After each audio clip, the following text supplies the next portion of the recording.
ప్రభాస్ గురించి తమిళ డిస్ట్రిబ్యూటర్ చేసిన వ్యాఖ్యలు ప్రస్తుతం వైరల్గా మారాయి. రాధేశ్యామ్ సినిమా నష్టాలను ఆయన భరించారని, తన సినిమా ప్రమోషన్లలో తక్కువగా పాల్గొంటారని తెలిసింది. మిగతా హీరోలతో పోలిస్తే ప్రభాస్ పెద్దగా బయట కనిపించడు. తన సినిమాలేవో తాను చేసుకుంటూ ఉంటాడు. రిలీజ్ టైంలో, అది కూడా సమయం దొరికితేనే ప్రమోషన్లలో పాల్గొంటూ ఉంటాడు. ప్రభాస్ గురించి రూమర్స్ వస్తుంటాయి గాని అవి నిజమో కాదో అనేది కూడా పెద్దగా తెలియదు. కానీ ఇప్పుడు ఓ తమిళ డిస్ట్రిబ్యూటర్ చెప్పిన విషయానికి మాత్రం వైరల్ అవుతోంది. ప్రభాస్ తమకు 50 కోట్ల రూపాయలు తిరిగొచ్చాడని సదరు వ్యక్తి చెప్పుకొచ్చాడు. బాహుబలి తర్వాత ప్రభాస్ చేసిన సినిమాలు బాక్సాఫీస్ దగ్గర ఫెయిలవుతూ వచ్చాయి.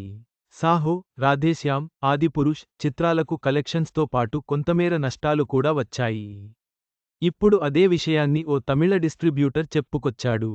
రాధేశ్యామ్ మూవీకిగాను ప్రభాస్ 100 కోట్ల రూపాయలు వరకు రెమ్యూనరేషన్ తీసుకున్నాడని, కానీ సినిమా ఆడకపోయేసరికి రూ.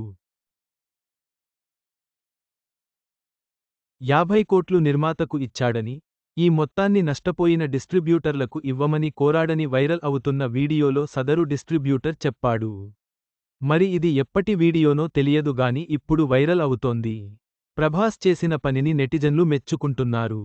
ఇప్పటి జనరేషన్లో చాలామంది హీరోలు పారితోషికం ఎక్కువగానే తీసుకుంటున్నారు గాని ఫ్లాప్ అయిన నష్టాలొస్తే మాత్రం తిరిగి ఇచ్చేందుకు మాత్రం పెద్దగా ఆసక్తి చూపించరు. అలాంటి వాళ్లతో పోలిస్తే ప్రభాస్ డిఫరెంట్ అని చెప్పొచ్చు. ప్రభాస్ సినిమాల విషయానికొస్తే